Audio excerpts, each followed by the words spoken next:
கீர்த்தீஸ்வரன் டைரக்ஷன்ல பிரதீப் ரங்கநாதன், மமிதா பைஜு, சரத்குமார், ஹிர்து ஹாரூன் நடிப்புல வெளியாயிருக்கிற டியூட் படம் எப்படி இருக்குன்னா இந்த வீடியோல பார்க்க போறோம். மினிஸ்டர் சரத்குமார் மகள் மமிதா பைஜு தனது முறை பையன் பிரதீப் ரங்கநாதனை லவ் பண்றாங்க. அவரோ சாரி எனக்கு அந்த ஃபீலிங் வரல அப்படின்னு எஸ்கேப் ஆறாரு. சில மாதங்கள் கழிச்சு அந்த ஃபீலிங் வர மாமா சரத்குமாரிடம் பேசி திருமணத்துக்கு தயாராகிறாரு. ஆனா மமிதாவோ நான் இப்ப இன்னொருவரை லவ் பண்றேன், நீதான் எங்களை சேர்த்து வைக்கணும் அப்படின்னு பிரதீப் கிட்ட வேண்டுகோளும் வைக்கிறாங்க. இதை அறிந்த சரத்குமார் நீ அந்த லவ்வரை திருமணம் செய்தா அவ்வளவுதான் என மிரட்டுறாரு. இதற்கிடையில மமிதாவோட லவ்வரும் திருமணத்துக்கு வர என்ன நடக்குது, பிரதீப் மமிதாவோட திருமணம் அதை மீறி நடந்த நிலையில அடுத்து என்ன அப்படிங்கறதுதான் கீர்த்தீஸ்வரன் டைரக்ட் பண்ணிருக்கிற டியூட் படத்தோட கதை. லவ் டுடே டிராகன் படத்துக்கு அப்புறம் அதே எனர்ஜியோட துருன்னு நடிச்சிருக்காரு பிரதீப் ரங்கநாதன். அவரோட சின்ன சின்ன எக்ஸ்பிரஷன், குறும்புகள், காமெடித்தனமான நடிப்பு கதைய அவ்வளவு எனர்ஜியா வச்சிட்டு இருக்கு. அதே சமயம் இதே நடிப்பு சில சமயம் குறிப்பா இடைவேளைக்கு அப்புறம் போர் அடிக்கவும் வச்சிருக்கு. இப்படியெல்லாம் ஒரு காதலன் கணவன் இருப்பானா அப்படிங்கிற கேள்வியும் கதையோட்டத்தை தடுமாற வைக்குது. மமிதா வழக்கமான ஹீரோயினா இல்லாம லவ் எமோஷனல் சீன்கள்ல நின்னு விளையாடி இருக்காங்க. அவரோட டான்ஸ் மூவ்மெண்ட் செம கியூட்டா இருக்கு. மமிதா லவ்வராக வரும் ஹிர்து ஹாரூன் அப்பாவித்தனமான நடிப்புல தனி ரூட்ல கலக்கி இருக்காரு. பரிதாபங்கள் டிராவிட் ஃப்ரெண்டா வந்து அவ்வப்போது சிரிக்கவும் வச்சிருக்காரு. இவங்களை தவிர பால்வளத்துறை மந்திரியாக வரும் சரத்குமார் காமெடி, சீரியஸ், வில்லத்தனம் என மூணுலுமே பின்னி எடுத்திருக்காரு.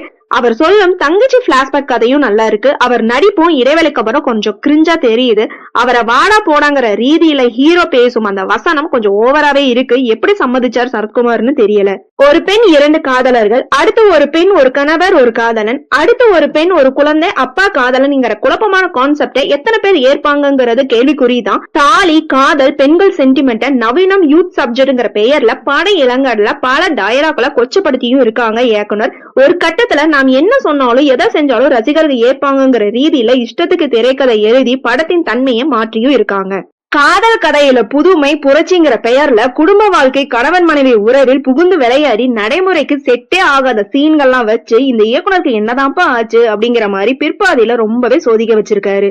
ஹீரோவும் நாம என்ன செஞ்சாலும் மக்கள் ஏற்பாங்கிற மனநிலையில நடிச்சிருக்கிறது நல்லாவே தெரியுது. இது ரொம்பவே ஆபத்தானதுங்க ஹீரோ சார். காதல் கதையில டியூட் எக்ஸ்பெரிமெண்ட் படமா இல்ல இன்றைய தலைமுறைக்கான படமாங்கிறது தெரியல. அட இப்படிலாம் நடக்குமா, நடப்பது சரியா என கேள்வி எழுப்புறது படத்தோட மைனஸா இருக்கு. சில இரட்டை அர்த்த டயலாக் பார்க்கும்போது முகம் சுளிக்க வைக்குது. முதல் பாதியில் வேகமாக நடக்கும் கதை அடுத்த பாதியில கொஞ்சம் திணறுது. இதெல்லாம் ஓவரா தெரியலையா, எப்படி வேணாலும் காதல் படம் எடுக்கலாமாங்கிற கேள்வியும் படத்தை ரொம்பவே பலவீனமாக்குது.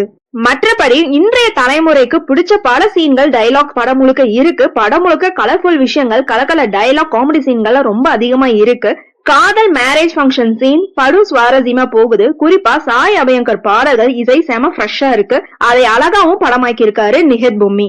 கிளைமேக்ஸ் ஓகேவா இருக்கு. யூத் ரசிப்பாங்க, வயதானவர்கள் விமர்சனம் கண்டிப்பா செய்வாங்க. குடும்ப உறவுகள், சென்டிமெண்ட், பெண்கள் மீதான நம்பிக்கை, மரியாதை கொண்டவர்கள் கண்டிப்பா படத்தை திட்டுவாங்கங்க. ஆக மொத்தத்துல டியூட் சில பேருக்கு பிடிக்கும், சில பேருக்கு பிடிக்காதுங்க. ஓகே ஃப்ரெண்ட்ஸ், நெக்ஸ்ட் வீடியோல பார்க்கலாம். இந்த வீடியோ உங்களுக்கு பிடிச்சிருந்தா லைக், ஷேர், சப்ஸ்கிரைப் பண்ணுங்க. தேங்க்யூ.